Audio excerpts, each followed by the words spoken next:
I can't wait to get back on the road again. Back again.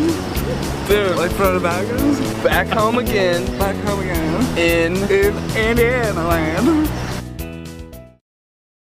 All right, everybody, welcome to episode 3 of this season 4 of Dirtyard Dish. I am your host for today, Rudy Lyon, alongside co-host for the first time this season, reigning 2021 CCW MVP, Will Smithey. Mr. Smithey, how you doing this evening? Doing great. Happy to be on the podcast. Absolutely. Glad to get my voice out there more in the Wiffle world. Yes, know you're more than just happy to be here. I know you're jacked, you're amped, ready for free agency to get rolling. I know you've got some big plans cooking up for the season, and we do too in this podcast. So what we're going to do today, myself and Will, we're going to give you a preview of all the hot stove action that's going to be coming on February 1st. That is free agent February in CCW. Just opening thoughts on this whole free agent concept that we put into the league this year. Will, what do you think of it? I think it's going to be great for the league. There's been talking around the league already about like which teams we think are going to have a leg up, and as of right now, there's no really team sticking out, which I just think is going to show that like we're going to have a real balanced league with 6 good teams. It's going to be a lot of fun. I think so too. That's right what we were looking for, and it's created so much buzz. I know you've been involved in it. You've in the coaches and committee chats talking about recruiting free agents on your honeymoon, no less. Congratulations, by the way. Thank you. Thank you. Hopefully the new wife didn't give you too much flack for the recruitment while sitting on the beach. So let's get into it. We'll just give you a recap here of the salary cap space for each of the teams. I'm going to go in order by least amount of cap space, and we to most cap space, and we'll start with Mr. Smithy's Moonshots. They have $69.6 left in cap space, largely due to Will's $100 cap hit. He, as the reigning MVP, creates the ceiling for player value. Second highest valued player in the league is $67 roughly. So quite the gap there. And rumor has it we had to scale Will's numbers down a bit. So moving on, we got the Pistols. They have $87.1 of cap space remaining. Yackers, my Yackers, 92.1. Short Shorts, 95.1. 8 Balls, 103.9. And Hounds, 106.2. The cap number is at 197. So if you want to do quick math in your heads, you can make sense of that. The average player, a decent upside player, what would you say is the number for that in our league right about now, Will? I think if you're hovering good upside, like around 20 or higher, I could see you definitely bringing something important to a team. Mm-hmm. And then like the plus guys are probably getting into the 30, 35 range. And there's only a handful of those. And so if you do the math, say you're the Moonshots and you have $70 to spend on 4 players, you get to stay under your cap. That puts you a little bit under that 20 threshold, but you know the work you have cut out for you. So knowing those numbers, that's going to give all the teams their strategy and how they're going about recruiting. So why don't we get into it, since we talked about that 20 number kind of being the threshold or the ceiling for quality guys. And what we want to do in this first segment is talk about guys that we think that are going to overplay their value. These are guys that could have had a down year last year and it hurt their average. Guys that were rookies and are just kind of getting their feet wet in the league. Lead us off, Will. Who's a guy that you think is going to outplay their value, and what is their value currently? Yeah, so the first guy I got is Mike Whitty. His value is currently 10. He's a veteran of Circle City, but the last time he played was back in medium pitch. So he's kind of got that low value of 10 just because he hasn't played in a few years. He's just got the minimum for hitting and pitching. So I feel like he's going to get a lot of opportunities at both the plate and on the mound as a ex-college pitcher at University of Annapolis. So I just feel like through all the opportunity, he's going to provide value to a team. He's going to find somewhere to kind of fit in, and the team's going to use him. Those ball players, especially those former Hounds, they find a way to make a huge difference in this league. And have no doubt that him coming out of retirement should do that as well. And he's a great example to start with. Like you said, he is the vet minimum, just to be clear with everyone who's just becoming familiar with CCW free agency, as we are on the fly. 10 is the minimum cap hit for a veteran. Each roster will require to have a rookie that will be drafted that will be a 0 cap hit. And that's just a bonus to that player and to encourage rosters to have a rookie and nurture their experience in the league. Moving forward with my first guy, I'll also start on the vet minimum number, John Duran. He came in the league last year. He works with Channel 13, local reporter, news guy. A lot of upside. He is a good athlete. You may not know this, Will, but he went viral back in like 2013, 2014, right out of college, as he did a long snapper trick shot video. He was a long snapper for his college football team. He did a video where he was like shooting footballs between his legs up into 3rd-story windows and a bunch of other things. And he's told me the story. That's kind of how it got him started on the professional news route. And he's a guy that's like done interviews with Devontae Adams in Green Bay. So pretty crazy. Wow. But all that aside, long snapping aside, good athlete. He swings a strong bat, and he can bring some velo on the mound. And I know you've seen it firsthand. Mm-hmm. He just needs to learn to find the board. And Definitely. he's a guy that could benefit learning from a savvy pitching veteran like a Mike Speaks Sr., I think. That could be match made in heaven. But I definitely think he could easily double his value up to a 20 in the right situation. So who do you got next? Next one, I'm going to keep it down here at this vet minimum, and I'm going to do Quinn. Quinn, I can't necessarily pronounce your last name. Okay. Quinn C. Yeah, Quinn C. Yeah. So he's not technically a rookie, but did have some limited playing time last year, and what he did show was very good with the bat. And I just see him being a big bat in a lineup this year and really raising that player value hitting wise. He was a Noodler fill-in, right, for House. Mm-hmm. His army of I think so. recruits that he tends to bring every year. Okay, good pick. I like that. Let's see. Next for me, I'm gonna say that we just mentioned him. Why not? Cody House. I think this is one of the most seasoned veterans in the league who had to deal through becoming a new father this past summer. We know that's stressful. We know it's stressful, all the roster management he had to do last year. His number sits at 15.9. And we got to be honest, I don't want to do it to this guy, but he actually had a negative pitching number, but you can't have a 0. Oftentimes he was tossing BP in a lot of ways. He's probably not going to be put in any pitching situations to bring his number in. And we've seen him hit with the best. He's a big dude, but he can like hit to all fields with power. He can motor around the bases. He's got decent speed.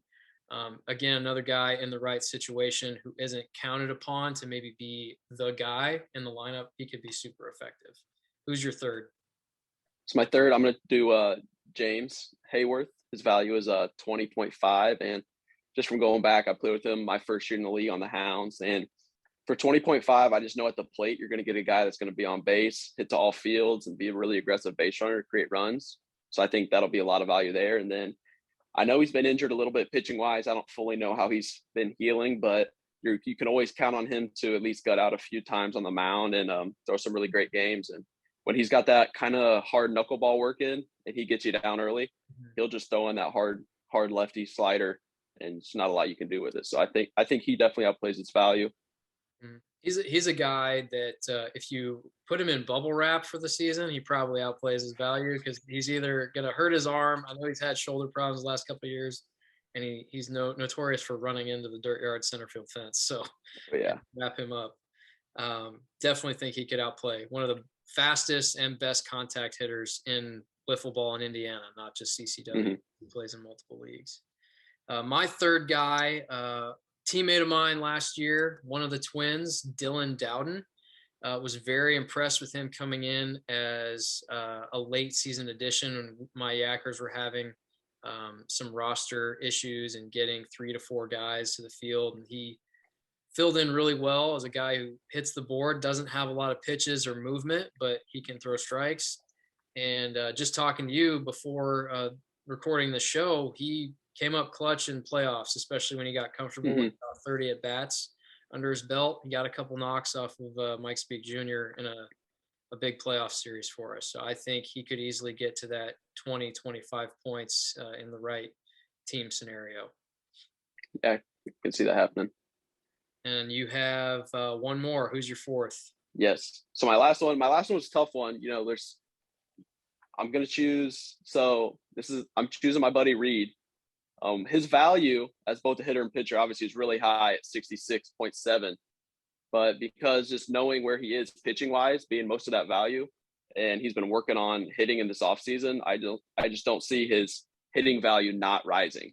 So I see that hitting value rising up. I don't know if he's going to be one of those guys that adds, 15 to 20 points onto their value, but I definitely think he's going to close that margin on me. Some for like highest cap in the league. Yeah, that is a shocking pick. I like it though. It's hard to be like a candidate for most improved player when you're already rated that high in value, but he was usually the 3-hole hitter behind you and Gregory, right, in the Moonshots lineup. Yes.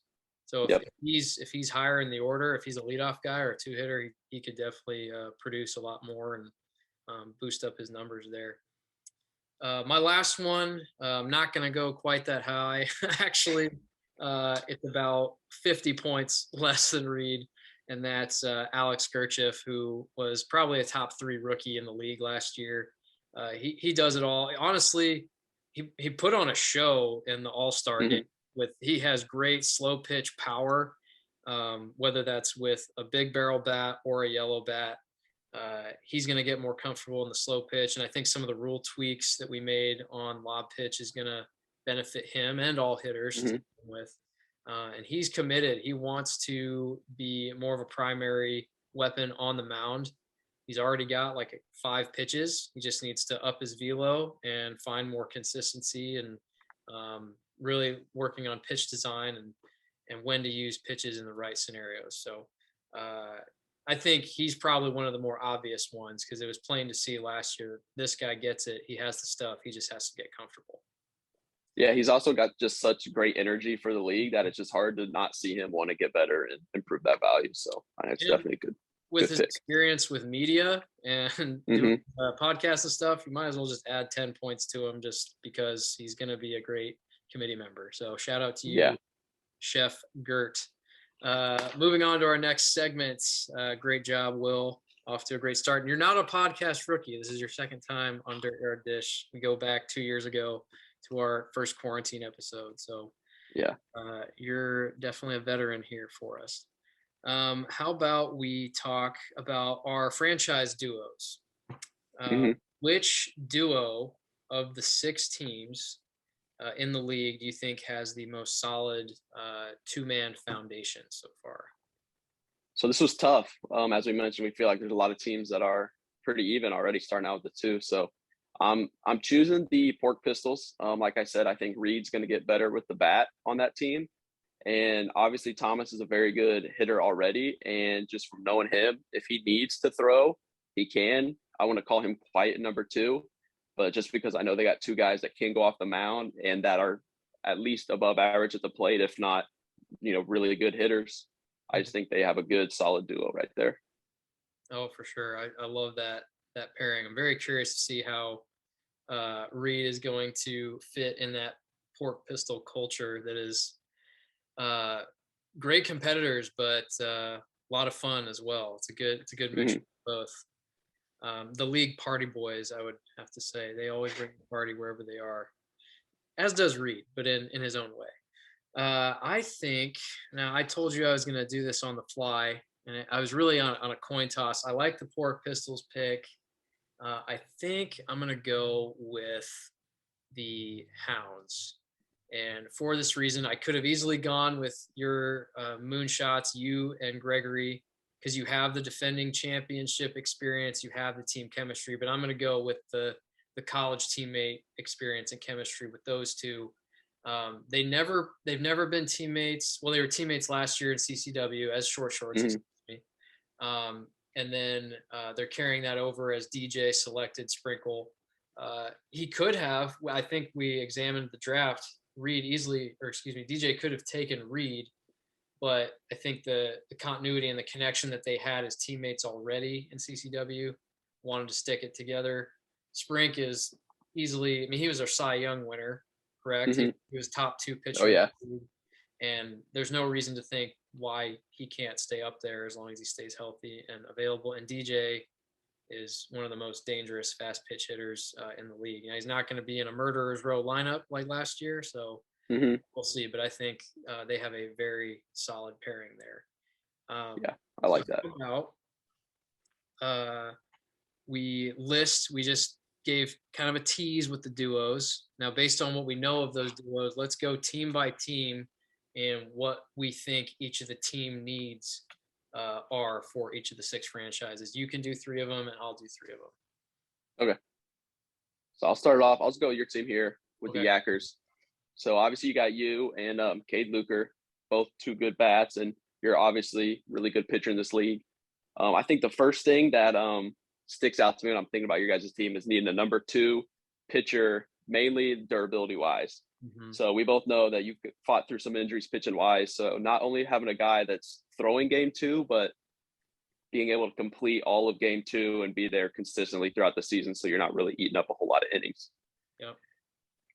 And then the second thing that kind of sticks out to my head with both you and Luker hitting is a guy that's going to be on base a lot in front of you, but it's also a really good athlete in the field behind you guys and around the bases. So I just kind of have it as one of those like really good athletes on base hitting, you know, hand, eye, bat to ball kind of guy. A lot of speed, one of those guys on the team. Yeah, those are both great. I totally agree. And honestly, you mentioned the injuries portion with this new, like, we're not going to have to muddle through time limit. Like every time we play, as long as there's no run rule on any given day, you're going to have to count for 10 to 12 innings of pitching. And I'm very cognizant of it as I get up there in experience and shoulder issues. But I think I'm going to be gearing more towards even getting a 3rd pitcher.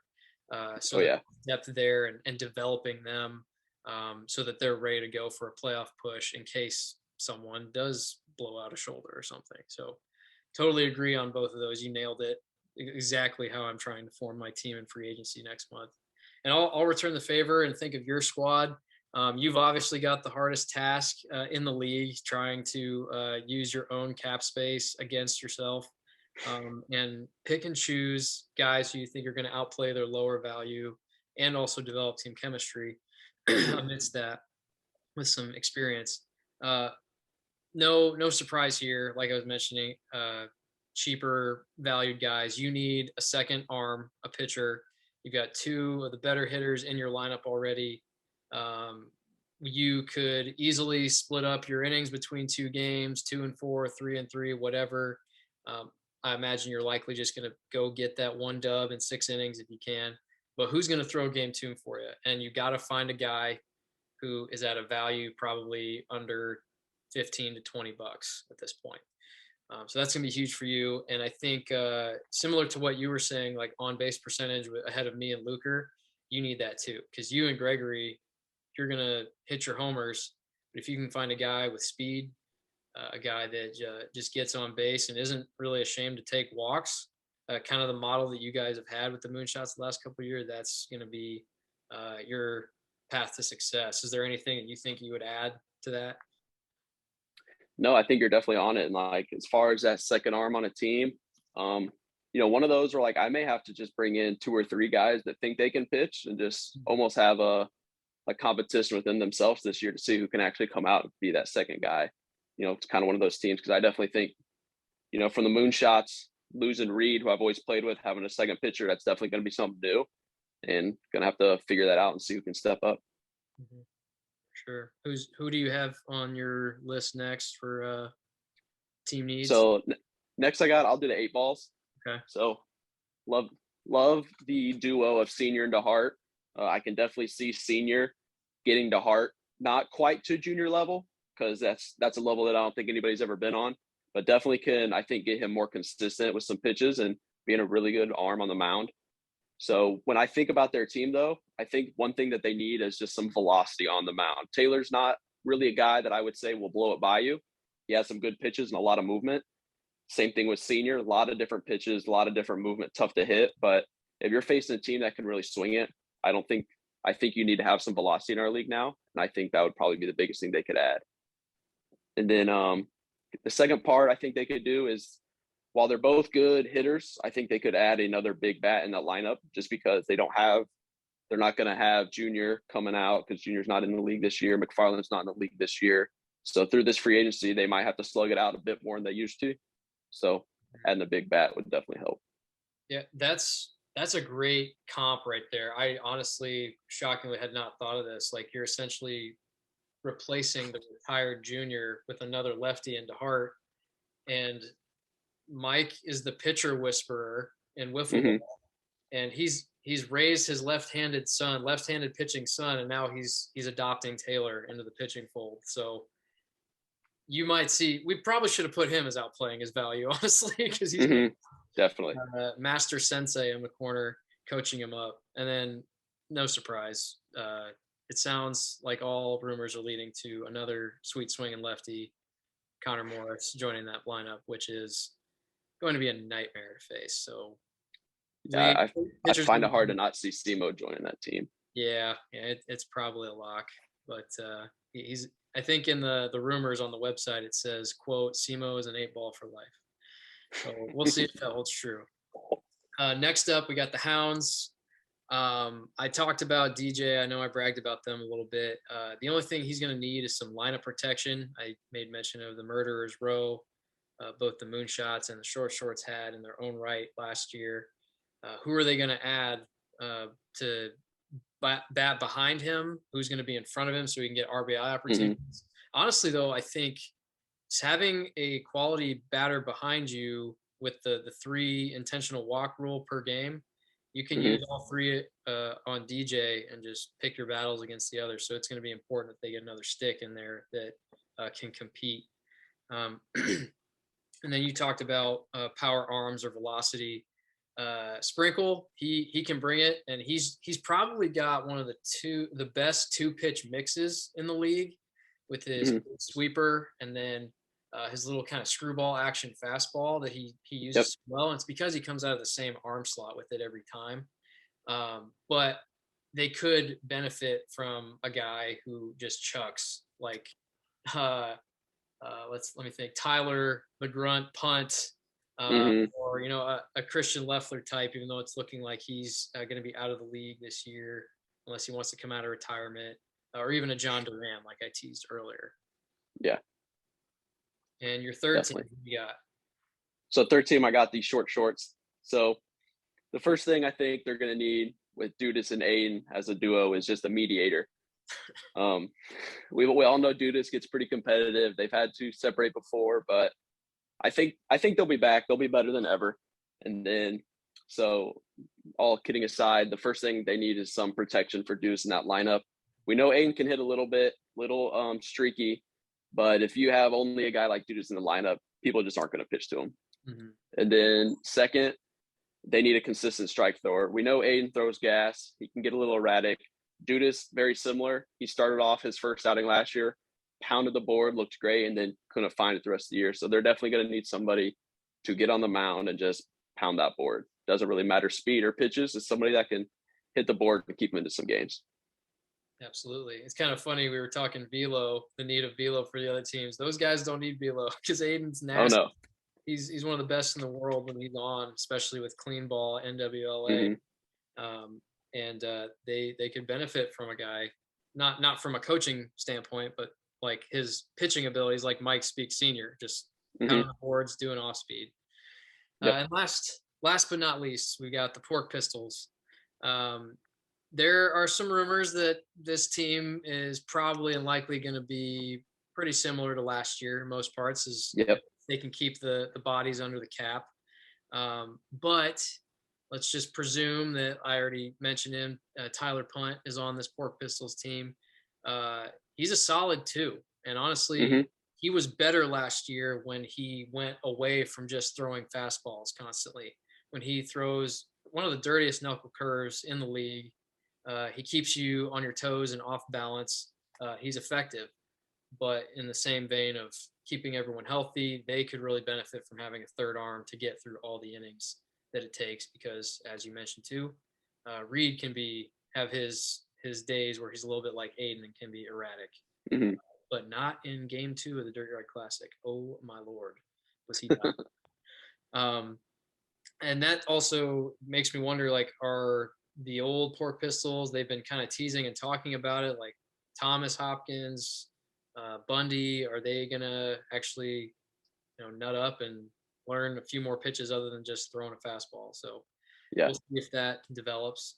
And then I think if that team does kind of construct the way that we're hearing rumors and seeing it unfold, they just need some complementary pieces, because if those are your four, that is a solid top four, whether it's lineup or pitching. They just need some like back end bullpen help, and maybe a defender, a plus defender, like a Michael Plore, who was a Pork Pistol last year. And they're set. They honestly could be preseason favorite if that all assembles. So if the rumors follow that, they're gonna be forced early. And I mean, not to bury the lead there, but sounds like the Moonshots are staying kind of similar too. But we'll see what happens come February. Nothing's guaranteed. All right, well, let's move to our final segment. Doing great so far. Well, we're talking a little bit about things that are a little predictable, maybe some roster moves that are happening, whether it's the CMOs, the Pork Pistols. Let's get a little crazy. How about we talk about some surprises? What is the biggest surprise signing prediction that you foresee happening when we get into February? So I'm gonna say that the Dowden twins stick together, and I'm gonna say they join the Hounds with Jones and Dudas, or not Jones Dudas, Jones and Sprinkle. Okay. I see them joining, adding a couple bats around Jones that are going to get the ball in play. Obviously, it would be a great second pitcher in Dustin, and then also a guy that can come out of that bullpen in Dylan. So I just think that'd be a good get for them, and I just don't hear that really being talked about around in the free agency hunt. So two of the more excitable guys once free agency came out, I know they were texting and talking with me, and then they're like making posts on Twitter about, hey, get at me, Circle City Whiff, I'm a free agent, I'm jacked. I do have confirmation that they are willing to separate, even though, they are twins. They both live up in the Lapel Anderson area. Former Lapel Bulldogs. Let's see if they turn into Hounds. I like that pick. I don't like it because that would mean I wouldn't be playing with them, but we'll see what happens. And I will finish off our little preview show with this prediction.